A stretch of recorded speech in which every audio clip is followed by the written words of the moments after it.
आनंद सद्गुरु साईनाथ महाराज की जय। श्री धनीदास सद्गुरु श्री मिलार महाराज की जय। गुरुदेव दत्त। सद्गुरु श्री సాయినాథుని యొక్క సాన్నిధ్యంలో ఆచార్య ఇక్కడ భరద్వాజ మాస్టర్ గారి యొక్క పర్యవేక్షణలో జరుగుతున్న ఈ సత్సంగ చాతుర్మాస యజ్ఞంలో మిలారప్ప గారు వివరించుకుంటున్నాం. ఈ మిలారప్ప గారు టిబెట్లో గొప్ప యోగి. ఆయన సాధనాపరంగా ఆధ్యాత్మికంగా ఎలా ఉన్నత స్థాయికి వెళ్ళాడు ఆచరించి చూపించాడు. దాన్ని ఆధ్యాత్మికతకే కాకుండా మన లౌకికం కూడా దాన్ని అనుభవించుకుంటూ రావాలి. ప్రతి ఒక్క విషయంలో కూడా మిలారప్ప ప్రతి మాట కూడా మనం లౌకికంగా అన్వయించుకున్నప్పుడు మనకు ఉపయోగం ఉంటుంది. లేకపోతే ఏమనిపిస్తుందంటే ఆయన సాధకుడు, మన ఎట్ట సాధకులం కాదు కదా, దాని గురించి మనం పెద్దగా పట్టించుకోవాల్సిన అవసరం లేదు.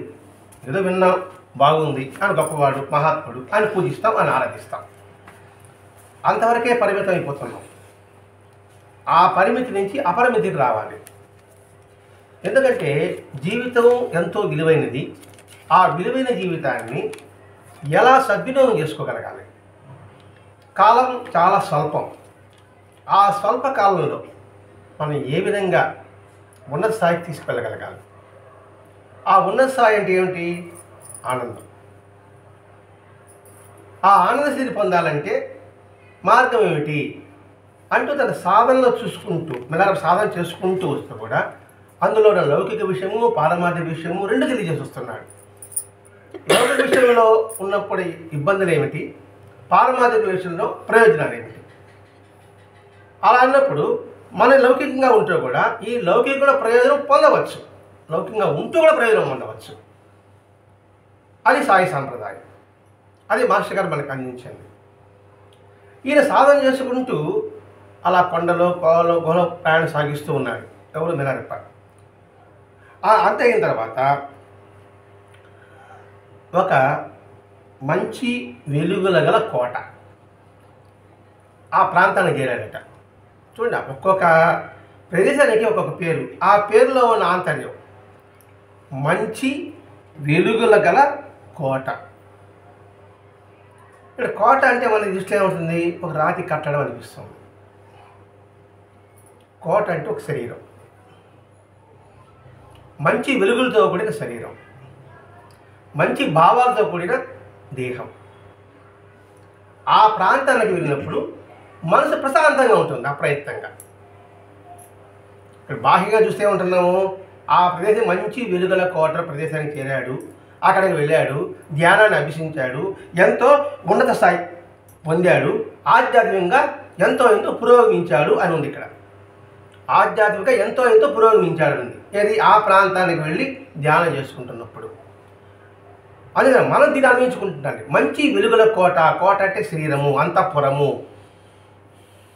కోట అన్న అంతఃపురం అంట. అంతఃపురము, అంత లోపల, పురము ఈ శరీరం.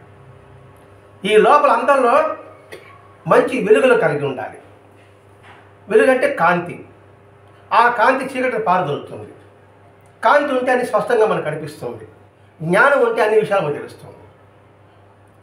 అటువంటి వెలుగుల కోట మనసు కలిగినప్పుడు ఆ ప్రాంతం అంతా కూడా సుభిక్షంగా ఉంటుంది, సస్యశ్యామలంగా ఉంటుంది. ఆ చుట్టూ పరిసర ప్రాంతంలో ప్రతి ప్రజలకు కూడా మనశ్శాంతి ఉంటుంది. ఆ వెలుగుల ప్రదేశానికి వెళ్ళాడు, ఆత్మ ఎంతో పురోగమించాడు. ఎప్పుడైతే మంచి వెలుగుల కోట కడ ఈ భావాల కడ ఈ శరీరంలో ఉన్నప్పుడు ఈ శరీరంలో కూడా ప్రతి ఒక్కరికి కూడా మనశ్శాంతి ఉంటుంది. ఇక్కడ ఇంకో కోణం చూసుకుంటే సత్సంగం ఒక మంచి వెలుగుల కోట. ఆ వెలుగుల కోట ఎవడైతే ఆశ్రయిస్తాడో వారికి ఆధ్యాత్మికంగా, ఆధ్యాత్మికం అంటే మనం సంస్కరించుకోవడంలో పురోగతి ఉంటుంది. ఇప్పుడు కొంత సంస్కరింపబడ్డాం, ఇది భగవంతుడు అనే భావనతో. ఈ సత్సంగమైనప్పటికీ ఇంకొంచెం భగవంతుడి తత్వం తెలుస్తుంది. ఆ భగవంతుడు తెలిసినప్పుడు ఇంకాస్త ముందుకు వెళ్ళడానికి అవకాశం. పూజ ఎలా చేయాలి కాబోలు, ప్రార్థన చేయాలి కాబోలు, ప్రదక్షిణ చేయాలి కాబోలు అని కొంత కొంత పురోగతి ఉంటుంది కదా. ఇట రెండు కోణాలు మనం ఆలోచించుకోవాలి. ఒక కోణమేమో ఆధ్యాత్మిక బెల్లారప్ప చెప్తే అయితే, ఇంకో కోణమేమో మన దేహం చదువుకుంటే, ఇంకో కోణమేమో ఆ కూడా సత్సంగాన్ని భావించుకుంటే. అలా ఎప్పుడైతే పురోగమిస్తుందో వాళ్ళు అనంతమైన శక్తి మేల్కొంటుంది. ఆ అనంత శక్తి మేల్కొన్నప్పుడు ఏమవుతుందంటే జనాకర్షణ ఉంటుంది. ఆ జనాకర్షణ వల్ల ఏమవుతుందంటే అందులో కూరుకుపోతాడు ఎరుక లేనివాడు. అలా ఇది ఆధ్యాత్మిక పురోగతి చేసేప్పటికు ఆ ప్రాంతమంతా కూడా అందరూ రావడం ప్రారంభించారు. ఎక్కువ మంది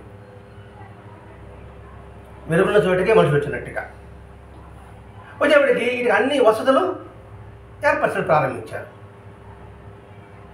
ఎందుకంటే ఈ శక్తి తెలిసింది. బెల్లారప్ప గొప్ప ధ్యానస్పరుడు, గొప్ప యోగి. ఆయన తెలిసిన తర్వాత ఆయనకు సకల సదుపాయాలు చూపిస్తున్నారు. క్రమక్రమంగా ఆయన ఖ్యాతి వృద్ధి చెందింది. అలా పరిసర గ్రామాలంతా పాకింది. అలా పాకగానే ఇతడికి నా దృష్టి పక్కకు మరుగుతుందేమో, సాధనకు అంతరాయం కలుగుతుందేమో అని భావించాడు.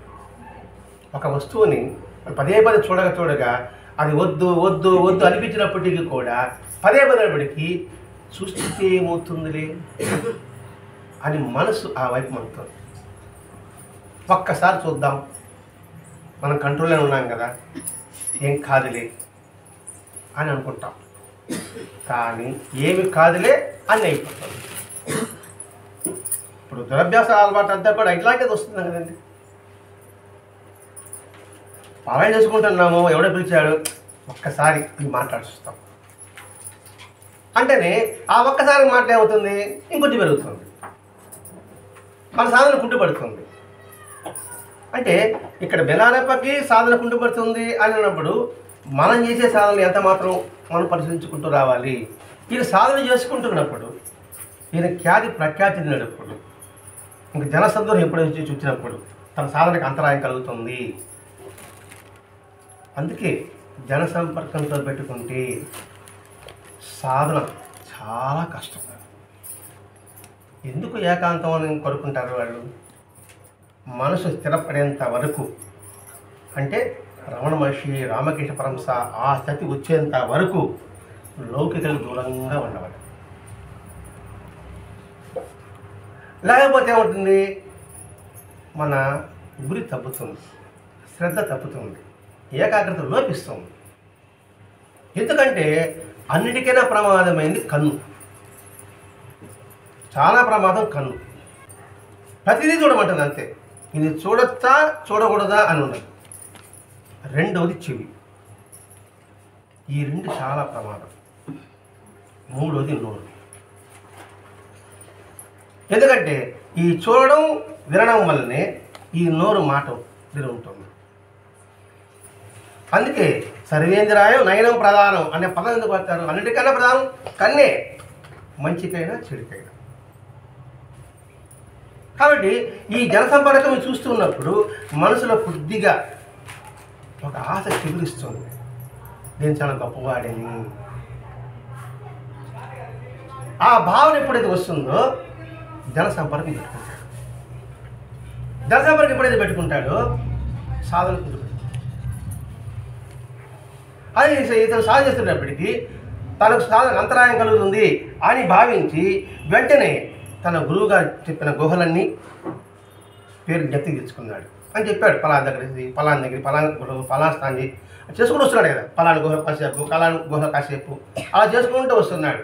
ఆ గుహల పేర్లన్నీ జ్ఞాపకం చేసుకుంటున్నాడు. చేసుకుని ప్రయాణం సాగిస్తూ ఎవరెస్ట్ శిఖరం వైపు నడక సాగించాడట. ఎవరెస్ట్ శిఖరం నడక బయలుదేరాడు. ఎవరెస్ట్ శిఖరం ఎక్కడుంది? ఉత్తరం ఉంది, అత్యంత ఎత్తులో ఉంది. తన మార్గం ఆ ఎత్తు వైపు ప్రయాణం సాగించాడు. చాలా కష్టం. దిగువని దిగువ ఎక్కాలని కష్టం, పైనుంచి దిగాలని చాలా సులభం. దిగువ నుంచి పైకి పోవాలని చాలా కష్టం, కానీ కష్టమైన అది ఉన్నతమైనది, పవిత్రమైనది.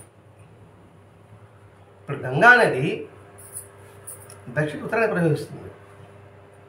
అలాగే గాన్గాపూర్లో ఉత్తర వాహిని, అలాగే పాలపాడు కూడా ఉత్తర వాహిని. దక్షిణ నుంచి ఉత్తరం వెళ్ళేది అది గొప్ప ప్రదేశము, ప్రసిద్ధిమైన క్షేత్రము. ఇతడు ఎవరు శేఖరం వైపు నడక సాగించాడు అని అనుకుంటున్నాం. అందుకనుకున్నాం ప్రతి ఒక్క అంశము కూడా, సంఘటన కూడా మనకు అన్వయించుకుంటూ రావాలి. మనము కూడా, మన భావాలు కూడా, మన ఆలోచనలు కూడా ఉత్తరం వైపు వెళ్ళాలి, ఎత్తు వైపుకి వెళ్ళాలి, ఉన్నతమైన స్థానాన్ని పొందాలి. వైకుంఠ ఏకాదశి ఎందుకు ఉత్తర ద్వారంలో దర్శనం అంటారు? మీరు వినే మనంతా ఇదే ఉంటాం. ఉత్తర ద్వారంలో దర్శనం చేస్తే శ్రేష్టము, పుణ్యం అంటాం.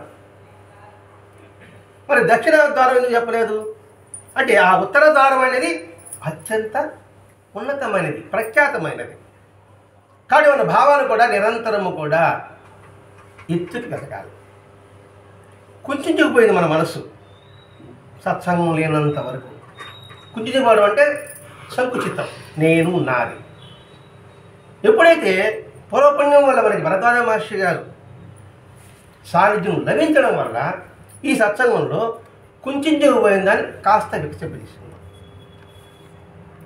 వికసింప చేసుకున్న తర్వాత అంతవరకే ఉన్నామా, ఇంకా అక్కడి నుంచి భగవంతుడి పాదాలు చేరడమా? భగవంతుడి పాద చదవకి చేరడం ఉత్తర మార్గం. పొరపాటు దొరికేదాడు ఆయన. సరే 7 వరకే చాలు, ఇంతవరకే అనుకుంటే ఆడే రాలిపోతాం. చెట్లు అనేక పూలు, ప్రజా పూలు ఎన్ని పూలు కూర్చుంటాయి? గోతాలలో తీసుకొచ్చి ఉంటాడు, తన మాల కడతాడు. ఎన్ని పారేస్తున్నారు, ఎన్ని కాలు కింద పోతుంది, ఎన్ని మిగతా వాటికి ఉపయోగపెడుతున్నారు. చివరికి ఎన్ని వచ్చి అది కంఠం చేరింది. అలాగే మాసగారి సన్నిధి దొరికింది, సాన్నిధ్యం లభించింది. మరి మన యొక్క జీవిత విధానం ఎలా ఉండాలి? మన దృష్టి అంతా ఆయన వైపు ఉండాలి. ఆయన వైపు అంటే ఆ ఉత్తరం. ఒక మాట చెప్పాడు, ఆయన ఎవరెస్ట్ కొరకు బయలుదేరాడు అనేసి.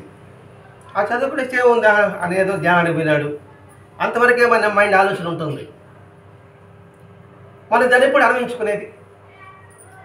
సాధకులు ప్రతి ఒక్కటి కూడా, ప్రతి ఒక్క సంఘటన కావచ్చు, ప్రతి ఒక్క పద కావచ్చు, పదం మాట కావచ్చు, ప్రతి ఒక్క దృశ్యం కావచ్చు, దానన్నీ కూడా సాధనకు అనువుగా మలుచుకుంటూ రావాలి. అదే జీవితం అంటే సాధన. సాధన అంటే ప్రత్యేకంగా చేసే సాధన కాదు, జీవితం అంతా సాధనే. నువ్వు దేనైనా చూడు, ఏదైనా విను, ఏదైనా మాట్లాడు, అది సాధనకి పరంగా ఉండాలి. ఆ సాధన అంటే మన భావాలు ఉన్న స్థాయి తీసుకువెళ్ళేట్టుగా ఉండాలి, అదమ స్థాయి తీసుకువెళ్ళేట్టుగా ఉండకూడదు. అది దాని యొక్క విషయం. అలా అయిన తర్వాత వీళ్ళ చెల్లెడి పేట వచ్చింది. నేను ఎదుర్కొంటా వస్తూ ఉంది. ఇంతకుముందు ఒక గుహలో ఉన్నాడు. అప్పుడేదో కాస్త ఆహార పదార్థాలు బట్టలు తీసుకొచ్చి ఆమె ఇచ్చింది. ఆడి కదిలైన మళ్ళా వస్తా చెప్పిపోయింది కదా, ఆడే ఉండొచ్చు కదా, రేపు మా చెల్లెలు వస్తుంది కదా, ఉండొచ్చు కదా. ఇంకా చెల్లెలు బంధం పట్టుకుంటే ఆడేమైంది? బందీకాణం అవుతాడు. బందీకాణాన్ని విడుదల ప్రయత్నం చేస్తున్నాడు, తీవ్రంగా ప్రయత్నం చేస్తున్నాడు. ఈ వచ్చేటప్పటికి ఆమె ఎదుర్కొంటూ వస్తుంది. ఆ ఎదుర్కొంటూ వచ్చేటప్పటికి తోవలో ఒక స్వామిలో ఎదురుపెట్టాడు. ఆయన పల్లకి, ఆయన శిష్యులు, ఆయనకి బాగా ఊదేవాళ్ళు, డబ్బులు కొట్టేవాళ్ళు, ఆ శంఖపోతా అంటారు కదా, ఊదినప్పుడు ఏమంటే మన దృష్టి అంతా ఆయన పడుతుంది కదా. అలా వాద్యము ఊరేగింపుతో వస్తామని ఎంత చూసింది. అబ్బా ఎంత గొప్ప గురువు అయినా, మా నాన్న ఉన్నాడు, ఏందాడ పసిలు తింటా అస్థిబంధనలాగా ఉన్నాడు. చివరికి ఈయన దగ్గర శిష్యుడిగా చేరినా కూడా పొట్ట గడుస్తుంది కదా, హాయిగా ఉండొచ్చు కదా, ఇట్లా ఆలోచించి వచ్చింది. ఇది ఆయన చూస్తానే మా అన్న కూడా ఇలా ఎందుకు ఉండకూడదు? వీళ్ళు కూడా ఆధ్యాత్మిక అంటున్నారు కదా, స్వాములు అంటే గురుసాగు అంటే, ఇంకా అందుకు శిష్యుడు ఉండే, మంది మార్పులు ఉండే, పైకేమో బ్రహ్మాండంగా వేషధారులు ఉన్నారు. వాళ్ళు కూడా మేము భక్తులమి లేదా గురువులు అంటున్నారు కదా, ఆ లక్షణాలు వాళ్ళకి బాహ్యం కనబడుతున్నాయి కదా, మరి మా అన్నగారు మాత్రం ఎందుకు అలాగపోతున్నారు? ఈ విధంగా లేకుండా వల్ల ఇటు అతడికి శరీరం సృష్టింపజేస్తుంది, అతని తరపున మాలాంటి వాడికి బాధ కలుగుతుంది. అది చెల్లెలు కదా, మాకు బాధ కలుగుతుంది, ఎందుకు అనుకున్నాడు అని ఆలోచిస్తూ ఎట్లా మా అన్నకి నచ్చజెప్పి ఇతని శిష్యుడుగా చేద్దాం. చూడండి, లౌకికమైన ప్రపంచంలో మన అది శాశ్వతం అనుకునే మనలాంటి వాళ్ళ యొక్క ఆలోచనే పేటాకు ఆలోచన. పేటాలు అదే మనం కూడా సహాయం చేస్తూ ఉంటాము, మనైతే పూజ చేస్తుంటాము, అదే బాగా చేస్తూ ఉంటాం, ఇంకా చంద్రానికి వెళ్తూ ఉంటాం అనుకోండి. ఉదాహరణకి విద్యాలయం పోయినా అనుకోండి, జనం లేదు పాట లేదు. అక్కడ చూడండి నెల్లూరులో పెద్ద అద్దాల మందిరం ఉంది, ఎంత జనం ఉంది. ఆడికే పోతే పోలా, వీడికి ఏముండదు, ఆడకపోతే రకరకాల ప్రసాదం పెడతారు. ఈడేందో అన్నం పెడతాడు, అన్ని కలుపుతాడు, ఒక ముద్ద పెడతాడు విద్యానగర్లో. ఇక్కడికి వచ్చే పోయే బాబా గుడికి, ఆ బాబా గుడికి పోతే పదార్థాలు భోజనాలు ఈ రకాలు ఉండాలి, వీళ్ళు ఎందుకు ఇలా చేయలేకపోతున్నారు అని అనిపిస్తుంది కదా. మీకు కాదు, మామూలుగా ఆ బావులుండే మా లాంటి వాడికి అనుకుందాం. వాస్తవం ఏదైనా చేస్తే అటువంటిది తినడం వల్ల మనసు చంచలమవుతుంది, ముందు అది చంచలమవుతుంది, భావోద్రేకం కలుగుతుంది, అసలు సాధనకత పోతుంది. మన దృష్టి అంతా కూడా వాటి మీద, అలంకారాల మీద, ప్రసాదాల మీదే ఉంటుంది. మనం ఎందుకు వెళ్ళామా ఆ భగవంతు దగ్గరికి అనే భావన పోతుంది. మనం ఎందుకు వెళ్తున్నాం అంతెందుకని జనవరి 1 రోజు మన సూర్యుడిపడ్డ చెంగాళమ్మ దర్శనానికి పోతున్నాం, 4 గంటలకు వెళ్ళేసి పడిపోతున్నాం. అంతా పోయిన తర్వాత ఇంటికి వచ్చి చెంగాళుడు పోమ్మ, ఆ చీరను చూసారా, ముత్యాల చీర, అబ్బా అద్భుతం అండి, ఆ అలంకరణ పళ్ళతో అలంకరించారండి, అబ్బా ఎట్లా ఉన్నది, అదిరిపోతా ఉంది, పోయిరామంటారు. భావం మనం వెళ్ళింది ఎందుకు అక్కడికి, ఉదయాన్నే 3 గంటలకు తలస్నానం చేసుకొని ఆడకి పోయేసి ఆ అలంకారాలు చూడడానికి పోయినాం మనమా. మనకి చంగాళం కూడా ఉన్నదండి, ఏంది వీళ్ళు డబ్బేం వస్తూ ఉంది, ఏం పెట్టడం వీళ్ళు అంట. మన ఊరిలో గుడి కాబట్టి మన ఊరిలో గుడికి పోము, ముందు తెల్ల నిద్రలేసి ఆ గుడికి పోతాం. దేనికి? అలంకారం చూడడానికి, భగవంతుని చూడడానిక. నేను అలంకారం చూడడానికి పోయానండి, ఆ ముగ్గురు లేస్తారు అని చెప్పేసి మామూలుగా 6 గంటలు వేసేవాడిని, 3 గంటలు వేస్తా జనవరి 1కి మాత్రం. కాబట్టి అలంకారం ముగ్గులను చూసుకునేసి ఫోటోలు తీసుకునేసి మీరుంటే సెల్ఫీలు కూడా తీసుకొని ఆ ముగ్గుతో కూడా వచ్చి చూపిస్తారన్నమాట. అంటే ఎంత బ్రాంచ్లో పడుతున్నది, అందుకు మనందరూ పేటాలనుకుంటున్నామండి ఇక్కడ. కాబట్టి మా అన్నయ్య నచ్చ చెప్పి సూచన చేయాలి. ఉంటారు మీ కూడా గుడికి పోయినా నచ్చ చెప్పి రామ్మ తల్లి చూస్తామని చెప్పేసి ఇంక బతిలాడతారనమాట. అట్లా అటండి నచ్చ తీసుకోబడకూడదట. ఆ విచారిస్తే ఇక్కడ గుహలా కూడా తెలిసింది. అవి వచ్చిన తర్వాత ముందు నేను చెప్పి పూర్తిగా విన్నా అన్న, నువ్వు చెప్పిన ఎన్ని ఇంకా నేను వస్తా, నేను తెచ్చుకొని బాగాతావు, నేను పూర్తిగా విను, తర్వాత నువ్వు మాట్లాడు అని చెబుతూ ఎంతకాలం ఇలా జీవిస్తావు, ఆహారం లేకుండా ఆకలి దప్పుతో ఎంతకాలం నువ్వు బతుకుతావు. అక్కడ చూడు, నీకు అసలు సిగ్గు కూడా లేదు, అసభ్యకరంగా బట్టలు సరిగా లేక ఇలా ఉన్నావు. అక్కడ చూడ ఆ గురువుగా, ఆయన పేరు బారి లోసాన్ అంట. సరే ఎందుకు ఆ నోరు జరిగిన పేరు అని చెప్పేసి గురువు గారని చెప్పుకున్నాం. ఆయన చూడు, ఆయన చుట్టూ చూడు, నీకెంత దృఢంగా ఉన్నాడు, ఎంత దృఢంగా ఉన్నాడు, నీకెంత భిన్నంగా ఉన్నాడు. నువ్వు సాధకుడు అన్నావు, ఆయన సాధకుడే. మరి నీ అవతారం ఏమిటి, ఆయన అవతారం ఏమిటి? ఆయన పలకల బ్రహ్మాండంగా ఊరేగిస్తా ఉన్నాడు, శిష్యులు బాజాబాజంతో ఊరుతున్నారు. మరి నువ్వేంటి ఇలా ఉన్నావు? చాలా తేడా ఉంది. పెద్ద సింహాసనము, ఒక ఛత్రము, గొడుగు, వింజామరుడు ఇలా వీస్తూ ఉన్నాడు. ఎప్పుడు శిష్యులతో, లౌకికంతో, పామరులతో అందరితో కలిసి ఉన్నాడు. నువ్వేమో ఊరికి దూరంగా ఉన్నావు, ఒంటరిగా ఉన్నావు, జనాలతో కలిసి ఎప్పుడు ఆనందాన్ని అనిపించేది అని ఇవి చెబుతూ ఉంటుంది. నీకు ఖరీదైన కానుకలో తీసుకొస్తున్నారు వాళ్ళు, నీ దగ్గర ఖరీదు కానుక తెచ్చే ఒక నాలుగు కనబడాలి. ఎందుకంటే నేను చూస్తే భయం వేస్తాను, దెయ్యం అనుకుంటుంది.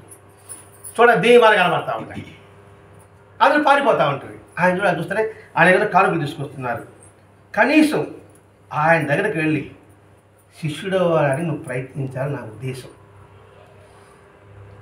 ముందు ఆయన దగ్గర పోతే శిష్యుడిగా ఉంటూ అలా ఉంటే కనీసం ఇప్పుడు నీకున్న పరిస్థితి శరీరం పరిస్థితి కొంచెం మెరుగ్గా ఉంటుంది. పచ్చగా ఉంది శరీరం, అప్పుడు తెల్లగా దోణబండలాగా ఉంటుంది.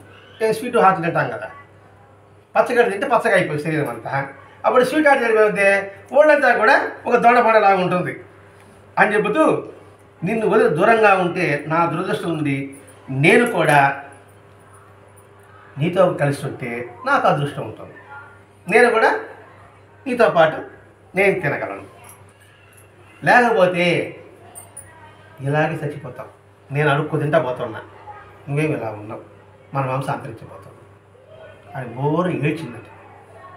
అంటే ఆ చూసే దృశ్యమే ఆ గురువు గారు ఆ ఆటంకం ఆడంబరం అంతా చూసి మా అన్నకి ఇప్పుడు ఇలా అని భావించుకుంటూ తన దుర్జానికి బాధపడుతూ ఏడ్చినప్పుడు ఎలా ఊరడించాలా, లౌకికలో పడిపోయారు, ఎలా ఊరడించాలమా అని నేను ఆలోచిస్తూ, నువ్వు ఎప్పుడు ఇట్లా మాట్లాడద్దు, నేనేదో అసభ్యంగా ఉన్నానని నువ్వు భావిస్తున్నావు, అంటే చాలిదాల గుడ్డలతో ఉన్నట్టుగా నువ్వు భావిస్తున్నావు.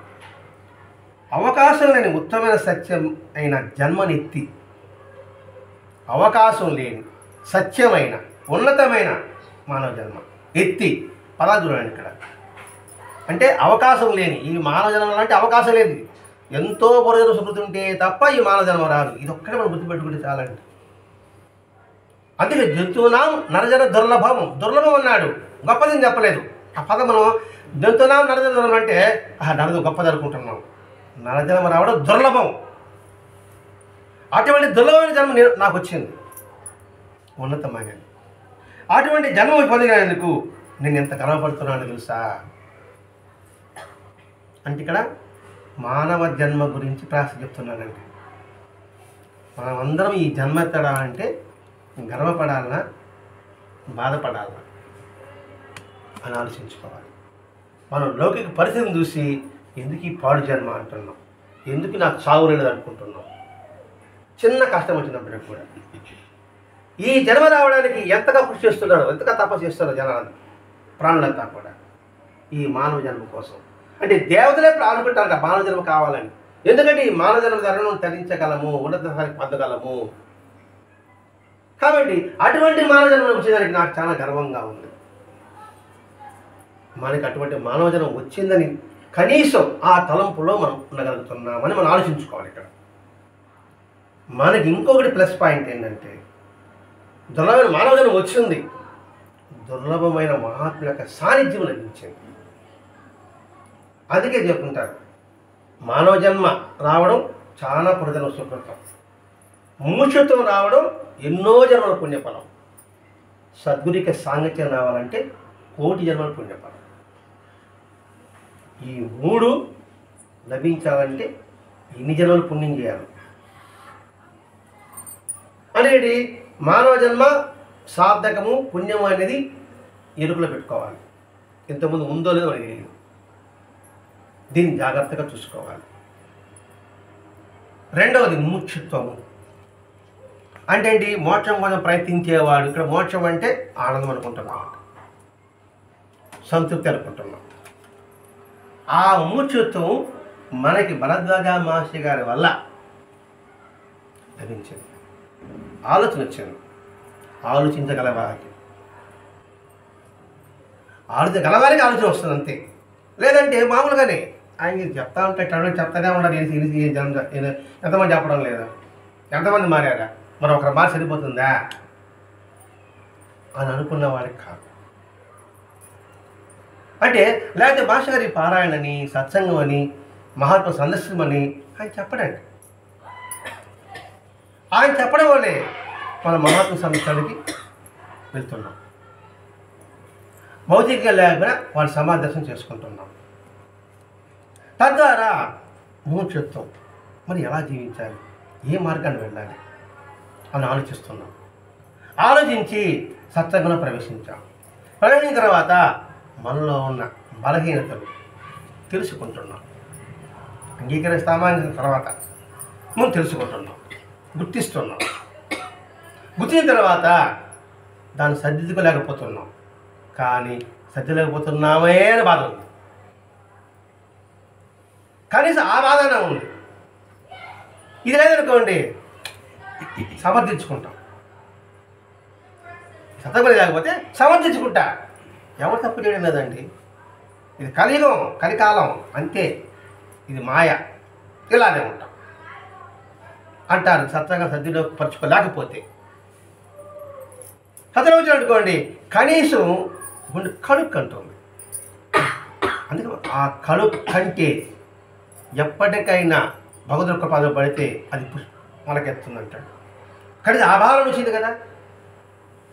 ఇప్పుడు చెవటమ్మ దగ్గరికి వాళ్ళు అడుగుతారు, ఏంటమ్మా అందరూ వస్తున్నారు పోతున్నారు, ఏం పొందారు వాళ్ళు అంటే, కనీసం రావడం వల్ల వచ్చింది కదా. పదం పట్టుకోండి ఇక్కడ. ఎందుకంటే మాసే చెప్పేదానికి కానీ రావడం వచ్చింది కదా, రాకుండా ఎగ్గొట్టలేదు కదా వాళ్ళు. అలానే వచ్చింది కదా. వాళ్ళు స్కూల్ చదువుకోకపోయినా రెగ్యులర్గా అటెండెన్స్ పడింది కదా, కనీసం ఒక మార్క్ అయ్యారా, రెగ్యులర్ వస్తారట అనేసా. చెప్పడం ఎంత ఒక్క మాట చెప్పాడు. రావడం వచ్చింది కదా, అది అక్కడికి పోతున్నామండి మనం మాట్లాడిపోతున్నాం, మంచి దానికి పోవడం ఎందుకు, వాళ్ళకన్నా విలువేలు కదా. కనీసం ఎక్కడ సత్సంగం అంటే ఏమంటే కూడా అలా అటెండ్ అవుతున్నారు కదా. అందుకే ఆమె అమ్మని చెప్పడం. రావడం వచ్చింది కదా అంటే రాలేదనుకున్నా కూడా విలువేలు. మాస్టర్ గారు అంటారండి, ఏంటి మాస్టర్ గారు దేవాలయానికి వస్తున్నారు, కొందరు అందమైన దాన్ని చూసుకోవడానికి వస్తున్నారు, కొందరు ఆడపడం చూడడానికి వస్తున్నారు అలాంటి మాస్టర్ చెప్పే సమాధానం ఇదే. కనీసం నన్ను అడుగుని పెట్టాడు కూడా దేశం తర్వాత. ఒక మార్గంలో వచ్చేటకు అవకాశం ఉందా? అతగా కూడా జులాగి తిరిగేవాడు కదా విడివేలు కదా. అంటే ఎందుకు చెప్పాడు? వాస్తవం అండి.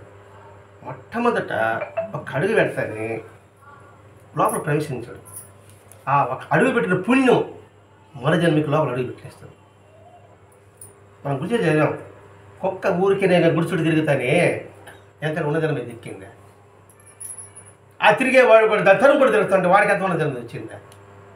తెలిసి చేసినా తెలియజేసినా నిప్పులు పెట్టి కాలు నట్టి కానీ భగవంతుడు నువ్వు తెలిసి వచ్చినా తెలియకుండా వచ్చినా ఎంత వస్తే అంత పుణ్యం ఉంటుంది. మార్కు ఇవ్వకుండా మాత్రం ఉండదు. ఎగ్జామ్ పెట్టారు మీరు, బ్రహ్మాండం గుండ్రంగా అక్షరాలు రాస్తారు, వాడికి 100% వేస్తారు. కొందరు వంక టెంకర్ రాస్తారు, సమాధానం కరెక్టే కానీ మార్కు తగ్గిస్తారు. కొందరు పిచ్చి కిందకి వేస్తారనమాట, గీసిన కానీ మార్కులు వేస్తాడు. మీరు చదివేటప్పుడు హిందీ ఉన్నాడండి, పొడుగ్గు సన్నగా ఉంటాడు, హిందీని పడవలసి రాదు, 6వ క్లాస్. క్వశ్చన్ పేపర్నే అటు ఇటు రాసిన వరకు కనీసం 5 మార్కులు వేస్తాడు. ఆయన క్వశ్చన్ రాస్తే ఇవ్వకూడదు, 5 మార్కులు వేస్తాడు. పాపం ఫెయిలే, కనీసం 5 మార్కులు వేస్తాడు. ఆన్సర్ రాయము హిందీలో. అట్లాగే భగవంతు దగ్గరికి రావడం అనే అలవాటు చేసుకుంటే తప్పకుండా ఈ జన్మ కాబట్టి ఇంకొకటి కనుక మా ఫలితం మాత్రం వచ్చి తీరుతుంది. అది దీని యొక్క సారాన్ని చెప్పుకుంటూ వస్తున్నాను ఇక్కడ. కాబట్టి నేనేదో పనికి మానుకున్నాను బాధపడుతున్నాను, నేను చాలా గర్వపడుతున్నా. పుట్టినప్పుడు ఎలా ఉన్నా ఇప్పుడు ఎలాగున్నాను. పుట్టినప్పుడు బట్ట లేదు, పోయేటప్పుడు బట్ట రాదు, పాట కూడా తినదండి. కాబట్టి దాని గురించి చింతన ఎందుకు అని అదే మాట అంటున్నాడు. పుట్టినప్పుడు నగ్నంగానే పుట్టా అంటే పాటకు సంగతి వచ్చేదన్నమాట. దాన్ని ప్రత్యేకంగా బాధపడాల్సిన అవసరం ఏమిటి? నేను ఏదో అసభ్యంగా గడ్డ లేకుండా ఉన్నాననేసి అంటూ ఇలా నా నగ్నత గురించి అంటే అసభ్య గుండె నుంచి సిగ్గుపడే కన్నా కూడా ఒక మంచి ఏంటంటే ఎన్నో చెడ్డ పనులు చేసేవారు ఉన్నారు. అలా వాళ్ళు చెడ్డ పనులు చూసి నువ్వు సిగ్గుపడు. ఏదైనా చెడ్డ పనులు చేస్తున్నారే, మరి ఈ ప్రపంచంలో మంచి ఏదో చెడు ఎవరు తెలియదా? తెలిసి కూడా ఎందుకు చేస్తున్నారు కానీ వాళ్ళు చూసి బాధపడు. మరి తెలిసి కూడా చెడిపోతున్నాడు వీడు మనం ఆయన బాగా అర్థం చేసుకుంటున్నారు. తెలివి కూడా చెడిపోయి సంగతి పక్కన పెట్టాడు, తెలిసి చెడిపోతున్నాడు. ఈ మాట వేదవ్యాసుడే బాధపడ్డాడండి. ఏమిట్రా ఇది భారతం అందించాను, భాగవతం అందించాను, కానీ ఎవరిలో ఒక్కరు కూడా మార్పు లేదే అని వేదవ్యాసుడు బాధపడ్డాడట. ఇదే లలిత శాస్త్రంలో అక్కడ వస్తుందండి. ఆమె కూడా ఆ శ్లోకంలో ఆమె కూడా బాధపడినట్టుగా ఆ శ్లోకం అర్థం వస్తుంది. కాబట్టి చెడు గురించి బాధపడు, మంచి గురించి నువ్వు బాధపడతావేంటి? వాడు మంచి పని చేయకుండా చెడ్డ పని చేస్తున్నాడు వాడు. కానీ అటువంటి వెంటనే సిగ్గుపడు. అటువంటి నీటిని చూసి సిగ్గుపడినంతగా నువ్వు నన్ను సిగ్గుపడుతున్నావేంటి? ఇంకా చెప్తున్నాడు, పవిత్ర భావంతో దేవాలయం సమర్పించిన కానుకలన్నీ కూడా చూసి ఆశపడి దుర్మార్గుల గురించి నువ్వు బాధపడు, వాళ్ళకు దౌర్జన్యాల గురించి నువ్వు బాధపడు. దేవాలయం వచ్చే కానుకల మీద ఆశతో అలా ప్రవర్తించేవాళ్ళు, దృష్టిగా దేవాలయం వచ్చిన దృష్టిగా ప్రవర్తించేవాళ్ళు, వాళ్ళ చూసి బాధపడు. ఇప్పుడు దేవాలయానికి వెళ్ళాము, అక్కడ ఎలా నడుచుకోవాలి? భగవంతుడు ఎదురుగా ఉన్నాడన్న భావన ఉన్నప్పుడు ఆయన ముందర మనం ఎలా ప్రవర్తించాలి? అలా వ్యతిరేక ప్రవర్తించే వాళ్ళు బాధపడి పవిత్ర దేవాలయానికి వచ్చాడు, ఇక్కడ కూడా ఆ మాటలేనా, ఇక్కడ కూడా ఆ చేష్టలేనా, అటువంటి వారిని కొంచెం బాధపడు. దేవాలయం వల్ల కాకుండా ప్రసాదం కోసం ఒకటి మంచి పని చేస్తుంటే నన్ను గుడి కూడా పోవే, నువ్వేం మంచి పని చేయలేదని వాళ్ళ చూసి బాధపడతావేంటి? ఇది మనకు అనిపించుకుంటూ రావాలండి. అంటే ప్రతి ఒక్కటి మనకు అనిపించుకుంటూ రావాలి. అంటే దేవాలయం పవిత్ర కార్యం. ఆ పవిత్ర కార్యం ఉన్నప్పుడు మనం ఎలా ఉండాలి? నీతితో ఉండాలి, నిజాయితీతో ఉండాలి, ధర్మబద్ధంగా ఉండాలి. అందుకే ధర్మకర్త అంటారండి, ఉభయకర్త అంటారు. నువ్వు కర్తవే, నువ్వు అంతే, మిగతా సంబంధం లేని. నువ్వు పనిముట్టివి, కర్త అంటే పనిముట్టివి. ఆ భావంతో ఉండాలి. ఆ భావం లేని వాడిని చూసి నువ్వు బాధపడు. స్వార్థమైన లక్ష్యాలను సాధించడం కోసంగా నీతి నిజాయితీ పాటించని మానవ జాతి గురించి, వాళ్ళలో నీతి లోపించడానికి సిగ్గుపడు. స్వార్థమైన ప్రయోజనం కోసం, సాధించడం కోసం నీతి నిజాయితీ తప్పుతారే, వాళ్ళు బాధపడు. అంటే తన స్వప్రయోజనం కోసం, సమాజాన్ని వాడుకోవడం కోసం అందులో ధర్మం తప్పుతుంటారు, నీతి తప్పుతుంటారు, వాళ్ళను బాధపడు. అలా చెప్పుకుంటా ఇవన్నీ మనకు అనిపించుకుంటూ రావాలి. ఏ మంచి కార్యమైనా దానికి సహకారం అందించడం అలవర్చుకోగలగాలి. సహకారం అందించలేకపోయినప్పుడు మనం దానికోసం జాగ్రత్త గమనించుకుంటూ రావాలి. కాబట్టి స్వార్థమైన కొంత నీతి నిజాలు ఉండే వాళ్ళతో జాలిపడు, వాళ్ళ స్వార్థానికి సిగ్గుపడు. ఇంకోటి, తమ చర్యలు ఇతరులను బాధ కలిగిస్తాయన్న ఆలోచన కూడా లేకుండా ప్రవర్తించే మానవ జాతి ఉన్నారే, వారి గురించి సిగ్గుపడు. ఇది మనం అండర్లైన్ చేసుకోవాలి. మన చర్యల వల్ల ఇతరులను బాధాకరంగా చేయడం, అది ఇట్లా మనకి ఉంటే దాన్ని తొలగించుకో. అంటే సిగ్గుమాని పని అర్థం అండి. తమ చర్యలు ఇతరులను బాధ కలిగిస్తాయన్న ఆలోచన కూడా లేకుండా మనం గబక్కన మాట్లాడేస్తాం. వాడు నొచ్చుకుంటాడా అని ఆలోచన ఉండదు. తమాషాగా నానండి అంటాను, నోటు దృష్టిగానే వేస్తా అంటాను.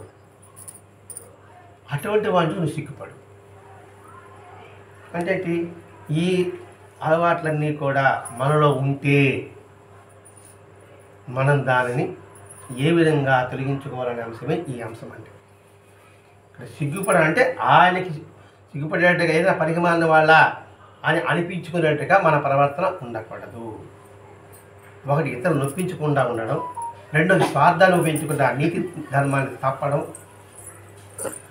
దేవాలయంలో ధర్మకర్తగా ఉన్నప్పుడు డబ్బుకు ఆశించి, డబ్బు కంటే ఏముంది, గొప్పగా 1 లక్ష రూపాయలు ప్రత్యేకంగా దర్శనం ఇవ్వడం, అది కూడా తప్పే. మిగతా వాళ్ళని తక్కువ ఇచ్చిన పక్కన పెట్టడం, అది కూడా తప్పే. అదే దాన్ని తప్పడం. డబ్బులు ఆశించంటే ఏమర్థమైంది, మా పెద్ద డొనేషన్ ఇచ్చాడు అనుకోండి, వాడు మరైతే మనకు డొనేషన్ ఇస్తాడు ఆశంతో, వాడు స్పెషల్గా చూడడం. ఇవన్నీ మనం గమనించుకోవాల్సిన అంశాలండి. కాబట్టి వాటి సిగ్గుపడి, నీకు ఒక సంగతి చెప్పనా, నేను ఈ శరీరం సహజంగా పుట్టా, నాకు ఆనందంగా ఉంది. ఈ సహజానికి మనం ఎందుకు బాధపడుతున్నాం? పుట్టినప్పుడు బట్ట కట్టలేదు, పోయేటప్పుడు బట్ట వెంట రాదు, పాట కూడా మనం సినిమా పాట వింటున్నాం. దాని గురించి ఇంత ఆలోచన ఏముంది? కావాల్సింది బాహ్యమైందా, ఆంతర్యమైందా? ఇది అదే వేమన పద్యాలు ప్రతిసారి గుర్తుపెట్టుకోవాలి మనం, అంతే. ఆత్మశుద్ధి లేని ఆచార మేళ, బాణశుద్ధి లేని పాక మేళ, అంటే ఒక పదం చూడనటువంటి చిత్తశుద్ధులని పూజ చేయాలి. మరి ఇక శుద్ధి లేకుండా ఎంత పూజ ఏం ఉపయోగం? బాహ్యానికి ఉపయోగపడుతుంది, అందుకే మాత్రం సంస్కరించుకోవడం సత్సంగం వేళ. సత్సంగం పోతే ఈ సత్సంగం నీకు ఏం ప్రయోజనం పొందావు? మా ఊళ్ళో చూశారండి మాస్టర్ గారు బాబా దగ్గర అక్కడే నువ్వా నేనా అని తెలుసుకుంటున్నా. నువ్వు గొప్ప నేను గొప్ప కాదు, నేనే చేయాలి ఒకరంటే, అక్కడ నేనే చేయాలి ఒకరంటే ఒక పక్కే పని. మా పక్క 100 మంది, ఈ పక్క 100 మంది, ఇది వాళ్ళు కూర్చొని ఉన్నాడు. అంటే ఏం అవగాహన వచ్చింది? 10 మంది మా సమాజం చెప్పారు బాబాది ఫలాన్ని చేసి సత్సంగా చెప్తే, మరి అక్కడ మాత్రం ఎందుకు దురుసుగా మాట్లాడాల్సి వచ్చింది? అంటే ఇవన్నీ మనం చూస్తున్నప్పుడు మనం జాగ్రత్త పడడానికండి. ఆ దృశ్యం ద్వారా మనం జాగ్రత్త పడాలి. మనం ఇటువంటి పొరపాటు మనం ఎప్పుడు చేయకూడదు. మాట వాడి గొప్పగా అనిపించుకోపోని అనేది మనం గ్రహించగలగాలి. తను తాను తగ్గించుకున్నవాడు, బైబిల్లో సూత్రం ఉంది కదండి, తను తగ్గించుకున్నాడు ఏమవుతాడు? వీడ భగవంతుడికి ఇష్టపడతాడు. అది మా నాన్న ఒక మాట చెప్తాడు, అంటే గాలికి తింటే లోపల కానీ ఈ చెవులు అది ఉదయమంటాడు. పట్టించుకుంటే బాధ. చిన్న సూక్తి అది, ఎంత సత్యం ఉంటుంది అందులో. అట్లా ఇవి మనం అలవర్చుకోగలసిన వస్తాం. సహజంగా వచ్చే దానికి నేను బాధపడను. డబ్బు సంపాదించలేక మాత్రమే ఇలా ధ్యానం చేసుకున్నావు అంటే నువ్వు చాలా పొరపడ్డావు. ధ్యానం చేసేది, పూజ చేసేది పేరు కోసమా, డబ్బుల కోసమా, కీర్తి కోసమా? నువ్వు పొరపాటు పడుతున్నావు. ధ్యానం చేసేది నేను సంపాదించలేక నువ్వు బాధపడుతున్నావా? వాడే బ్రహ్మాండంగా పలకలు ఊరేగుతున్నాడు, నువ్వేమో ఇక్కడ ఉండవు. అంటే ఏంటి? నా ధ్యానము, నేను చేసే సాధన కూడా స్వప్రయోజనం వినియోగించుకోవడమా? మనుషులు తపస్సు చేస్తున్నారు, స్వార్థంతో చేస్తున్నారా, నిస్వార్థం చేస్తున్నారా? మనకి తిరిగి కూడా ఎంతో తపస్సు చేస్తున్నారు దేశక్షేమం కోసం, జనాభాని శ్రేయస్సు కోసం. వాళ్ళు ఏం ఆశించారు? అది సాధన. అంటే సాధన అడ్డుపెట్టుకుని సప్రయోజనం ఉపయోగించుకోవడము అది సాధన అనిపించుకోవడం, అది స్వార్థం అనిపించుకుంటుంది. నీ దృష్టి ఏంది? ఈ ధ్యానం వల్ల నేనే సంపాదించలేకపోతున్నాను. మనం చూస్తున్నాం ఉద్యోగుల వ్యాపారంలో ఏం నీతిగా ఇల్లు పక్కన వాడు ప్యూన్ వాడు ఎన్ని బిల్డింగ్లు ఉన్నాయి? నువ్వే పెద్ద ఆఫీసర్వి, ఏ బిల్డింగ్ పక్క ఉండే బిల్లు కట్టుకోవడం ఉపయోగం వాడి మీద కదా నీకంట. అంటూ పోరు ఉంటుంది కదా, ఆ పోరు పెట్టేప్పటికి ఏం చేస్తాం? మొక్క మనసు మారుతుంది. నా బోర్డు కడికాడు, మీ బోర్డు కడికాడు, కొంచెం ఖచ్చితంగా ఉంటారు, స్ట్రాంగ్గా ఉంటారు, దాని మీద నిలబడతారు అనమాట. సత్యమేవ చేతిలాగా వాడే కలుస్తాడు. వాడి పోలీసు పట్టుకొని పోతా ఉంటే అప్పుడా చూసావా, అప్పుడు కలిసాను అనమాట. నీ దృష్టిలో నేను సంపాదనకు పడుతున్నావు. నేను ఎప్పుడు భయపడేది ఈ భ్రాంతి మీద, జగత్తు గురించి భయపడుతున్నాను నేను. ఇప్పుడు అమాయలో పడిపోతాను నేను, భయం. అందుకోసం నేను భయపడుతున్నా. అందులో ఎరగబెట్టే వ్యామోహం గురించి నేను భయపడుతున్నా. అంటే దృష్టి ఎక్కడ చూడండి. నా దృష్టి అంతా నాకు భయం దానికి. అలాగే ఇరక్కపోతామేమో. ఆ సార్ ఇప్పుడు ఇరక్కపోయినాం అనుకోండి, మనం బయట రాలేం, చాలా కష్టం. జనంలాగా పడ్డామా అయిపోయిన పని. అది బయట రావాలంటే బ్రహ్మతనం అవుతుంది అంతే. తన ఉదాహరణ మనం ఉపాసన ప్రత్యేకంగా చెప్పుకుంటున్నాం మనం. ఎందుకు ఆయన తక్కువైనది కదండి. ఆ భ్రాంతిలో పడితే బాబా సన్నిధి పొందలేకపోయాడని బాధ అంతే. మళ్ళీ అబ్దుల్ బాబా శరీరం అయిపోయాడు, రమ్మని పిలిచాడు కదా, తన వస్తానులే బాబా అంటే కేర్లెస్, అతి పరిచయం, అతి సాంగత్యం ఏమనుకుంటుంది అన్నమాట. వచ్చి ఏం చెప్పి ఉండేవాడు, ఏమి ఇచ్చి ఉండేవాడు, తలతో చేడిస్తే ఏం లాభం? ఇట్లాంటి మనం గమనించుకుంటుంటారు. అంటే ఏంటి? బాబాని ఏమిలే అంటే లౌకికమే. బాబా ఎవడు? లౌకిక మనిషే. ఇప్పుడు నేను పెద్ద చెప్పాను అనుకోండి, నన్ను మాట ఏం చెప్పాను అనుకుంటాడు. బాబాయ్ తత్వం చూశాడు అతడు. నా దగ్గర ఒకటి ఇబ్బంది లేదు, ఎందుకంటే మనకంటూ శక్తి లేదు కాబట్టి. ఓకే, బాబా ఎంత సార్లు అబ్దుల్ బాబా అనిపించాడు. మరి ఆయన పిలిచి రాలేకపోయాడంటే అర్థం ఏంటి? మామూలు వ్యక్తిగా చూసుకున్నాడు అంటే భ్రాంతిలో పడిపోయాడు. కాబట్టి అటువంటి దానికి మనం భయపడాలి. ఇప్పుడు మనం కూడా అట్లాగా మనం దారి తప్పుతామేమో, జాగ్రత్తగా మెలగాలి అనేదానికి మనకి ఈ సంఘటన. అందులో నిలబెట్టే వ్యామోహం గురించి, ఈ లోకంలో జీవులను పొందిన దుఃఖాన్ని తలుచుకుంటే నా చర్మం మండిపోతున్న బాధ కలుగుతుందట. ఏంటి ఈ లోకం? సత్యం చెప్పేవాళ్ళు ఉన్నారు, ధర్మం చెప్పేవాళ్ళు ఉన్నారు, సత్సంగం చెప్పేవాళ్ళు ఉన్నారు, సద్గంధాలు ఉన్నాయి, మరి వీటిని ఉపయోగించలేకపోతున్నారే అని తలుచుకుంటే నా చర్మం ఉడికిపోతుందట. ఆవేదన, వాళ్ళ మీద కోపం కాదు, ఆవేదన పడిపోతున్నాడు. అయ్యో వీళ్ళేంద్రా, వీళ్ళు ఇంత మారలేదే, మార్చుకోలేకపోతున్నారే, అవగాహన చేజార్చుకుంటున్నారే, ఎన్నిసార్లు చెప్పేది వీళ్ళకి, అదే ఆయన బాధ. ఇప్పుడు వేదవేసుడు అయితే వాపోయాడు, మాస్టర్ గారు కూడా వాపోయాడు, బాబా కూడా వాపోయాడు. బాబా తెలియదు వస్తుంది కదండి. నేను అందరిని సమానంగానే చూస్తా, మరి ఏమన్నాడు ఆయన? కొందరేమో ఒకరి మార్గంలో పోతున్నారు, వాళ్ళు నాకేదో బాధ కలిగిస్తున్నాడు. ఎందుకు ఆ మాట అన్నాడు చెప్పండి? అందరిని సమానంగా చూస్తున్నాడు, ఒక్క మార్గంలో పోతున్నాడు, మనిషి నాకు బాధ. ఏమని? ఈ సాన్నిధ్యాన్ని మనం పొందలేకపోతున్నారు, వాళ్ళు వచ్చిన అవకాశం చేజార్చుకుంటున్నారు, మళ్ళీ ఎప్పుడు వస్తుందో వీళ్ళకి పాపం. అదే ఆయన బాధ, బాబా బాధ, మహాత్ముల బాధ అంతా అదేనండి. మరి వాళ్ళని బాధ పెట్టడానికే మనం వాళ్ళ దగ్గర వాళ్ళని ఆరాధించే, ఇట్లా ఆలోచించాలి. వాళ్ళు ఎందుకు అంత వేదన పడుతున్నారు? మాస్టర్ గారు ఎందుకు తన చివరి రక్తం పుట్టే వరకు కూడా ఎందుకు శ్రమించాడు చెప్పండి? మనందరి కోసం, దేశ శ్రేయస్సు కోసం, మానవ జాతి సమాజ కృషి కోసం. అందుకే మాస్టర్ గారు మొట్టమొదట వ్యక్తి శ్రేయస్సు, కుటుంబ శ్రేయస్సు, సమాజ శ్రేయస్సు, దేశ శ్రేయస్సు, ప్రపంచ శాంతి.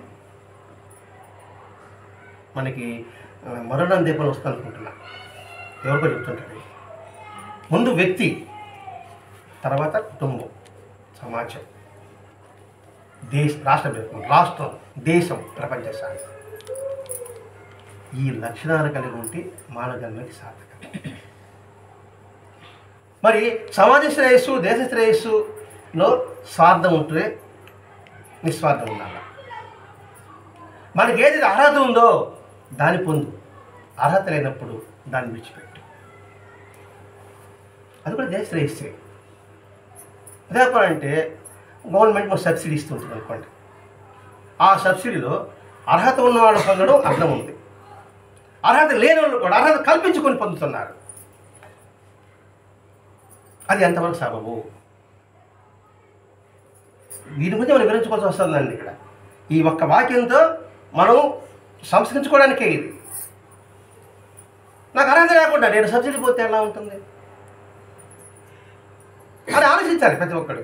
ఇది చేస్తామా చేయమని చెప్పే ఉద్దేశం కాదండి, ఇది ఎవరు కూడా ఆలోచించుకోవాల్సిందే. నా రాష్ట్రం బాగుపడాలి, నా దేశం బాగుపడాలంటే దాన్ని నా చేతన సహాయం నేను చేయగలగాలి. చేయగల సహాయం మనకు ఉంది కూడా. మనం చేయలేకపోతే మనం మనుషులను పోవాలా అని ఆలోచించుకోవాలండి. ఊరికే వాడు ఇస్తున్నారు కదా అని చెప్పేసి అర్హత లేకపోతే కూడా ఏదో కాగితాలు పెట్టుకునేసి అర్హత పొందుతున్నాం. అది ఎంతవరకు మనం ఆలోచించుకోవాలి అంతే. వాడు చేయడం లేదు కదండి, మండబ్బే కదా అంటాడు. మనకు ఒక పాట, పెద్ద పాట అది, మండబ్బే కదా అడిచిపోయాడు. వాడి ఇద్దరు ఇస్తున్నాడా అని అన్నాడు. నేనన్నాను, నేను బస్ ఎత్తి పొంతా ఉంది ఇప్పుడు బాగా. ఇదంటే కానీ అందుకే మాస్టర్ అన్నాడు, వ్యక్తి, కుటుంబము, సమాజము, రాష్ట్రము, రాష్ట్రపదం లేదని నేను చెప్పాను, దేశం చెప్పాడు ఆయన. దేశము, ప్రపంచ శాంతి అని చెప్పాడు. అది మాస్టర్ గారు మన చరిత్రని రాయడానికి కృషి చేశాడంట. అంటే దేశ రాజకీయ పద్ధతి ఎలా ఉంది, సమాజం మనం ఎలా చేయాలి అనే పుస్తకానికి ప్రయత్నం చేసి మధ్యలో ఆగిపోయింది. నచ్చగా సెలవులు చేశారు. అది కానీ రాసుంటే అద్భుతంగా ఉంటుంది.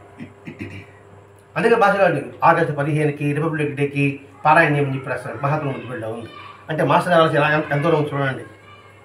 రిపబ్లిక్ డే ముందుకు ఎందుకు పారాయణ చేయమన్నాడు? దేశ శ్రేయస్సు కోసమే. నా కోసమే పారాయణ చేసుకుంటున్నా, నా బిడ్డకి పెళ్లి కావాలి, నా కొడుకు ఉద్యోగం రావాలని. ఇప్పుడు బుద్ధి వస్తూ ఉంది. ఇప్పుడు దానికి దేశం నేను కూడా ఉన్నాను కదా. ఇంత వివరణ వస్తున్నాడు ఇక్కడ. కాబట్టి ఈ లోకంలో జీవులన్నీ కొంత దుఃఖాన్ని తలుచుకుంటే నాకు మండిపోతుంది. లౌకిక వస్తువులు సేకరించడం వలన వాటిపై కలిగే వ్యామోహం కంటే అంటే నాకు జుగుప్స. ఇప్పుడు బాబాయ్ ఏ విధంగా జుగుప్స అన్నాడు అంటే దానికి వ్యామోహం, మోహం చెప్పాడు. వ్యామోహం చెప్పమంటాడు. వ్యామోహం అంటే జుగుప్స. మోహం ఉండు, నీకు ఎంతవరకు అంతవరకు తీసుకో, కాదల్లా. అధికం అంటే ఏముంది? అధికమే కదా. నాకు ఉంది ఇంట్లో, ఇప్పుడు ఎగస్ట్రా తీసుకుంటున్నాను, వ్యామోహమే కదా. నీకు ఉండదు కదా, తిండి ఉన్నది, కట్టు అన్నీ ఉంది, దానిలో సంపాదించి పెట్టుకున్నాను నేను. మళ్ళీ పోయి ఏడాది దేవడం ఏంటి అంటే అదృష్టి ఇంకా ఎక్కువ అనేసి. ఆ ఎక్కువలో ఎంత స్వార్థం ఉంటుందో దాని తగ్గ ఫలితం మాత్రం ఉంటుందండి. ఇది ఎవరు నిందించడం మాత్రం కాదు. ఆ ఫలితాన్ని దుష్ఫలితాన్ని మనం పొందకూడదని అక్కడ ఉద్దేశం. అంత ఇంకేం కాదు. అది ఎవరు కూడా ఆలోచించుకోవాల్సింది. నేను బస్సులో వస్తాను, పెద్ద బస్సులో ఆయన టికెట్ కొంటున్నాడు. సార్ ఆధార్ కార్డు ఇవ్వండి అంటున్నాడు. నాకు ఫుల్ టికెట్ ఇవ్వమంటున్నాడు. ఏం అంటాడు? ఏదోనండి, రాష్ట్రం గడ్డిపరిచి పరిస్థితి. ఇప్పుడు ఏదో 2 రూపాయలు కొడతా భక్తి, ఆ టికెట్కి అది 15 రూపాయలు లెస్ ఇవ్వపోతాయేమో. ఏదో నాకే ఉంది, ఆ 15 రూపాయలు నాకేమీ లే అని టికెట్ కొంటాను. నేను ఆశ్చర్యపోయినా. ఒక ఈరోజు బస్సులు అంటారంటే లేడీస్కి అది ఫ్రీ అండి. ఇప్పుడు కండక్టర్ చెప్తున్నాడు, మీరు ఆధార్ కార్డు డిపోకి పోండి, మీకు ఫ్రీ ఇస్తారు, ఏదో ఇస్తారు అది చెప్తున్నాడు. కామండి మేము తీసుకుంటామండి, మాకు అమరావతి రాజధాని ఏర్పడాలా అంటాను. వాహాలు అంటే చదువుకున్నాను కూడా కాదు, నేను తీసుకున్నాను అంటున్నాను. మా ముక్కు నేను చేసుకున్నాను. అది ఇప్పుడు ఆశీర్వాదం ఇస్తానంటే ఏదో పెట్టండి.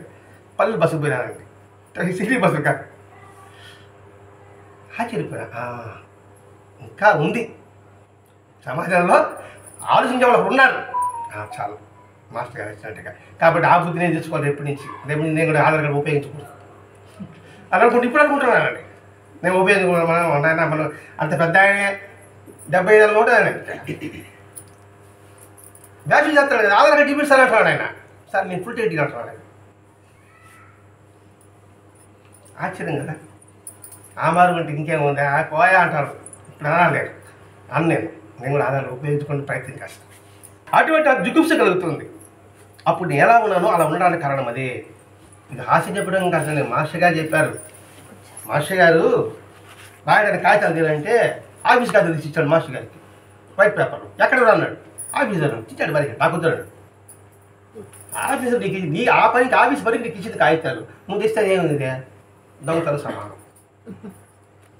దీనికి మనం పాత్ర గురించి ఏమో చెప్పుకున్నాం ఒకసారి. ఆయన గవర్నమెంట్ రాజులు ఉద్యోగం పనిచేస్తున్నాడు. ఒకడు వచ్చాడనమాట మాట్లాడడానికి. సరే ఆ ఉద్యోగం పని లెక్కలతో రాయేసాడు. అయిన తర్వాత అప్పుడు బుడి దీపాలి కదా, ఆ రాసి దీపం ఆపేసినాడు. మనకు ఒక పక్క ఇంకో దీపం వెలిగించుకున్నాడు. ఇప్పుడు మాట్లాడంటున్నాడు. ఇంకా అదే ఇది మాట్లాడంటే అది గవర్నమెంట్ నూనె, ఆ పని చేసినప్పుడు ఆ నూనె వాడా. ఇప్పుడు పర్సనల్ కదా, కాబట్టి దాని అనిపిస్తుంది. ఇప్పుడు 4 సంవత్సరాలు వాడుతున్నా. ఇప్పుడు మనం చెప్పుకున్నది ఇప్పుడుది కాదు, ఎప్పటి నుంచో ఉండేది. మాస్టర్ గారు చెప్పారు, నేను బస్సులో నేను చూశాను. కాబట్టి పైత్యంతో బాధపడే వారికి ఎట్లా ఉంటుందంటే నాకు జుగుప్స. ఇప్పుడు అజీర్ణం చేసిన వాడికి పలహారాలు పెట్టి ఎలా ఉంటుందా, అసహ్యం ఉంటాడా, అట్టుంటుంది నాకు లౌకికం చూస్తుంది. కాబట్టి మంచిని నువ్వు బాధపడవద్దు. నా గురుదేవులైన అనువాదకులు వీటికంతా దూరంగా ఉండి చెప్పాడు. కాబట్టి ఆయన మాట నాకు శిరోధారి.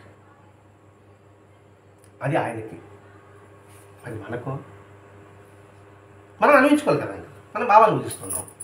బాబా చదువు చెప్పాడు భరద్వాజ మాస్టర్ గారు. మరి ఆయనకి ఏది తృప్తికరం ఉంది? ఆయన ఏం చెప్పాడు, ఏం చేయమన్నాడు, ఏం చేస్తూ ఉండమన్నాడు, చేయమన్నాడు, ఏం చేస్తూ ఉండమన్నాడు. మళ్ళీ అంటే కంటిన్యూటీ. మళ్ళీ అది మనకు శిరోధార్యం కావాలి. నా గురువు గారు మార్పా గారు ఇవన్నీ విడిచిపెట్టమని నన్ను ఆజ్ఞాపించాడు. మరి మాస్టర్ గారు కూడా చెప్పాడు, జురుకునేవాడు జురుకుంటాడు, అది చేతనైనవాడు. పదం పల్లె వాడతాడండి. చేతనైనవాడు జురుకుంటాడంట. అంటే జురుకోవడం కూడా కొంచెం టెక్నిక్ ఉండాలి. అంటే వాళ్ళు చెప్పిన విషయాలు గ్రహించాలని కూడా కొంచెం టెక్నిక్ ఉండాలి. వాడు మాత్రం చురుకోగలుగుతాడు, మిగతా వాడు ఆరుమోసుకుంటాడు అని బాబా మాస్టర్ గారు వాపోయాడు. కాబట్టి వాళ్ళని ఆజ్ఞాపించారు, నేను ఆహారం లేకపోయినా సరే, నేను కష్టాలు వచ్చినా కూడా సరే, నేను నష్టాలు వచ్చినా సరే, నేను మాత్రం ఈ మార్గాన్ని తప్పను. చివరి శ్వాస వరకు నేను ఈ మార్గంలోనే ఉంటా. దాని ఉదాహరణ అబ్దుల్ కలాం. ఆయన ఆదర్శం తీసుకుందాం. చివరి శ్వాస వరకు ఆయన ఏం చేశాడు? స్టూడెంట్స్కి తనలో ఉన్న శక్తిని అంటే జ్ఞానాన్ని పంచడానికి ప్రయత్నం చేశాడు. మాస్టర్ గారు అలాగే చేశాడు. మాస్టర్ గారు మనం అలానే చేయమంటున్నాడు. ఆయన ఆజ్ఞగా తీసుకోవాలి, మనం ఆయన మాటగా తీసుకుంటున్నాం. మాట వేరే, ఆజ్ఞ తీసుకునే విధానం. మాట తీసుకుంటున్నాం, ఆజ్ఞను మాత్రం తీసుకోవడం లేదు. ఇలా నా గురువు ఆజ్ఞాపించాడు కాబట్టి నేను అలాగే ఉన్నా. అందుకే నా దుస్తుల గురించి, నా ఆహారం గురించి నేను పట్టించుకోను. ఎప్పుడు పట్టుదలతో, విశ్వాసంతో శక్తినంతా వినియోగించి సాధన కొనసాగించమని నాకు ఆజ్ఞాపించాడు. కాబట్టి శక్తిని నేను అందుకోసమే నేను ఉపయోగిస్తాను. నా గురువు ఆజ్ఞానుసారంగా నేను ఉన్నా, అంతేగాని చేతగాక మాత్రం కాదు. అటువంటి భోగాలు కావాలంటే నేను అనుకుంటే నాకు లభిస్తాయి, కానీ ఆ భోగాలంతా కూడా అశాశ్వతాలు. అటువంటిది అనుకుంటే నాకు లభించేదాన్ని పోయి నువ్వు వాటిని శిక్షణ చేయమంటావు ఏంటి? అక్కడికి ఒకసారి రాజు వస్తాడు దర్శనానికి, ఆయన పుట్టినరోజు అనేసి బాగా తిరిగేయటం దంగంగా చేసుకొని వస్తాడు అనమాట. వస్తేనే కొడతాడు, కిటికీ అమ్మతో పోయి పడతాడు. అప్పుడు ఒక మాట అంటాడు, నీలాంటి వాళ్ళని కొన్ని లక్షల మంది చేయగలవు, నువ్వు నాదే తప్పం పెట్టేదా అని అంటాడు అక్కలపాడు మహారాజు. నీలాంటి వాళ్ళు కొన్ని లక్షల మంది చేయగలవు, నువ్వేది ఇది చేసుకొచ్చావా అంటే దాని అర్థం ఏంటి? అంత లోతుగా ఉంది. అలాగే అది పొందగలను, నువ్వు వాటి శిక్షణ చేయమంటాడు. కాబట్టి ఈ లౌకిక లక్ష్యాలను అసలు విడిచిపోయి నాకు కావలసింది బుద్ధత్వం. దాన్ని ఈ జీవితకాలం పొందాలని నా శక్తినంతా ఉపయోగిస్తాను. మాస్టర్ చెప్తాడే, పట్టుబడి కూర్చుంటే 3 నెలలను ముక్తి పొందుతామనేసి 9/4/75లో మాస్టర్ గారు మహాత్ముడు రాస్తున్నాడు. మహాత్ముడు వచ్చింది కాబట్టి విజయశం సత్తంగా అయిన తర్వాత మహాత్ముడు పారాయణ చేద్దాం. మాస్టర్ గారు జయంతి వరకు 9/4/70 అని చెప్తాడు. కాబట్టి మన ధ్యేయం కూడా ఈ జన్మకే మనం సాధించాలి. పరిపూర్ణతం కాదు, కనీసం ఆయన మాటలు, ఆయన ఏం చెప్పాడో దాన్ని చివరి శ్వాస వరకు నువ్వు కొనసాగించు. అదే బుద్ధుడు అంటాడు, సాధన మొదలుపెట్టు, దాన్ని వదిలిపెట్టు అంటే చివరి వరకు చెయ్యి, అంతేగాని ఆరంభ స్వరత్వం. అదే ఇక్కడ ముద్దత్వమే నాకు కావాల్సింది. ఈ జీవితకాలంలోనే పొందాలని సర్వశక్తిని వినియోగించి కృషి చేస్తున్నాను. ఈ పదాలు అందుకని వీటికి చదవకుండా చెప్తున్నాం. సర్వశక్తిని ఉపయోగించి కృషి చేస్తున్నా అంటే మనస, వాచ, కర్మన అనువనువునందు కూడా ఆ ధ్యాస, అది ధ్యానం. ఆ స్థితిని పొందాలి పొందాలి పొందాలి పొందాలి పొందాలి అనుకుంటూ రాలిపోయినా తిరిగి అక్కడి నుంచి మనం కంటిన్యూ అవుతాం. కాబట్టి చూడుపేట, నువ్వు ఇవన్నీ లోకి లక్ష్యాలు ఆశలు వదిలేసి నువ్వు నాతో వచ్చి నాతో పాటు ధ్యానం చేయి. వాళ్ళ కూర్చో, ఇట్టున్నావు నువ్వు నాకే పెట్టబోతావు కదా. ఏ క్షణం ముత్తు వస్తుందో తెలియకపోవడం చేత ఇప్పుడంతా నేను అనవసరంగా మాట్లాడా, అదే అంటున్నాడు, అనవసరంగా మాట్లాడా, నువ్వేమో తల ఇట్లా అడ్డం ఊపితే కానీ వివిధ వాగ్దాలతో కాలం వృధా పుచ్చకూడదు. ఈ ప్రాపంచిక వస్తువులు నువ్వు అంటిపెట్టుకునేట్టుకంటే చెడుకరం రాజుల దగ్గర నీకు వచ్చేస్తుంది. ఎప్పుడైతే అటాచ్మెంట్ పెట్టుకుంటామో తద్వారా దానికి సంబంధించిన కర్మలే మనం వెంటాడుతూనే ఉంటాయి. కాబట్టి నేను చెప్పిన వాటి వలన జ్ఞానం అనే జ్యోతి నీకు లభిస్తుంది. కాబట్టి తక్కిన జీవితం అంతా నాతో కలిసి గుహల్లో వచ్చి తపస్సు అని చెప్తున్నాడు. చెప్తూ ఏమంటుంది, చూడబోతే నాయన నువ్వు చెడిపోయేది కదా, నువ్వు చెడిపేస్తున్నావు, నేను సుఖము తృప్తి అంటున్నావు, ఆడేం సుఖం చెప్తారు ఆయన అదే మాట్లాడుతున్నాడు. నువ్వు చెప్పే ఈ నీతి బోధనలు ఒట్టి సాకులు అంటే నీకు చేత కాదు చెప్తున్నావని అర్థం. అలా చెప్తాను. నువ్వు సాకు చేత కాక ఏది ఆ విధంగా పల్లకిలో ఊరికి నీకు చేత కాక నువ్వు కుట్టి సాగులు చెప్తున్నావు. నువ్వు ఎప్పటికీ ఆ గురువులాగా అవు. ఆ గురువులాగా సిరి సంపదలు బాగుబారి నువ్వు పొందలేవు. ఎందుకు అనవసరంగా అనవసరంగా మాట్లాడా నిరుత్సాహంతో ఆయన బాధపడేది. నువ్వు కుడిసార్లు చెప్తున్నావు, నీ వల్ల కాదు, నేను నీతో రాను. నీతో కాదు వస్తే కట్టుకోవడానికి గుడ్డ ఉండదు, తినడానికి తిండి ఉండదు, చాలా బాధపడాల్సి వస్తుంది. నువ్వు చేసే ఎవరి శిఖరం అంటాడో అదేమో నాకు తెలియదు. కానీ నాకు విన్నపం, నువ్వు ఏడకి పోకుండా ఇక్కడే కూర్చో. నీకు నేను అడుక్కొని వచ్చారా నీకు అన్నం పెడతా. నువ్వు మళ్ళీ ఈ గుహ ఇంకో గుహకు పోబాక అని అవి ప్రాధేయపడింది.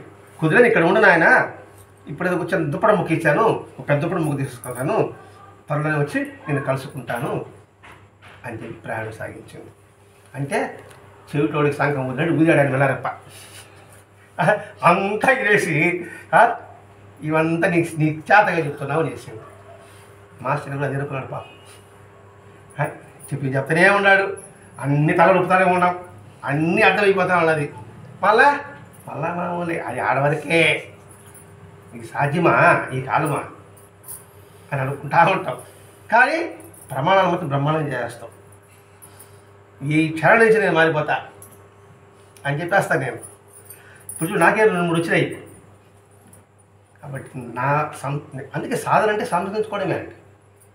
సాధన అంటే మనం సంస్కరించుకోవడమే. ఆ సంస్కరణ కోసంగా బిలారెప్ప వాళ్ళ చెల్లెలకి జ్ఞానజ్యోతి ఉపదేశాలు అందించాడు. ఈ జ్ఞానజ్యోతి సందేశాన్ని మనం మననం చేసుకుంటూ ఇప్పుడు వినేసాం 4 ముక్కల్లో, మళ్ళా తిరిగి వినాలి. వింటే మనసులో దృఢత్వం ఏర్పడుతుంది. దృఢత్వం ఉంటే సామర్థ్యం పెరుగుతుంది. తద్వారా వ్యామోహంలో వెళ్తాం. ఒక పదం కాదు, ఆ వ్యామోహం దేని మీద పెట్టుకుంటాం సార్? సబ్సిడీ మీద పెట్టుకుంటామా, లేకపోతే లౌకిక మీద పెట్టుకుంటావా, లేకపోతే ఆ దాన్ని వస్తుంది వాళ్ళకి వస్తువు మీద పెట్టుకుంటావా, లేకపోతే గుర్తింపు కోసం పెట్టుకుంటావా, లేకపోతే స్వార్థ ప్రజల కోసం ఉపయోగించుకుంటామా ఈ సత్సంగాన్ని? అది ఎవరికి వాటిని నిర్ణయించుకోవాల్సింది. ఇందులో ఎవరికి కూడా ఇది చెయ్యి, ఇది చేయాలి అనేది మాత్రం ఉండదు. ఇది చేస్తే ఉన్నస్థితి పొందుతావు అని చెప్పడమే వాళ్ళ యొక్క ఉద్దేశం. 1-2 సార్లు హెచ్చరిస్తారు. తర్వాత ఏం చెప్పాడు ఆయన? కర్మ అన్నాడు. నిన్ను వదిలిపెడతా చెప్పలే ఆయన. నీ కర్మ వదిలిపెట్టేస్తా, ఆ కర్మ నేను చూసుకుంటుంది, నేనే చేస్తాను. ఇక్కడ నువ్వు కర్మకే అదే చేస్తుంది అంతే అన్నప్పుడు మనం ఎంత జాగ్రత్తగా ఉండాలి. బాబా చెప్పండి ఏంటండి అసలు చెప్పండి.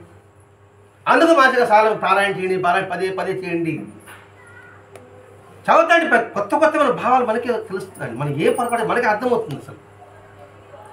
కాబట్టి ఆయన హెచ్చరికని పట్టించుకోవడమా అనేది ఆలోచింపజేసేదే బిలారెప్ప సందేశం కూడా అదే. కాబట్టి ఈ సందేశాన్ని ఉదయంలో పదిలంగా పరచుకుంటూ, శ్రీనివాసం ఏర్పరచుకుంటూ, ఆ భావాన్ని నిరంతరము సద్భావంలో పెంచుకుంటూ ముందుకు సాగదాం. స్వస్తి. శ్రీ సచిదానంద సద్గురు సాయినాథ్ మహారాజ్ की जय. శ్రీ సచిదానంద సద్గురు శ్రీ బిలారెప్ప మహారాజ్ की जय. గురుదేవ దత్త.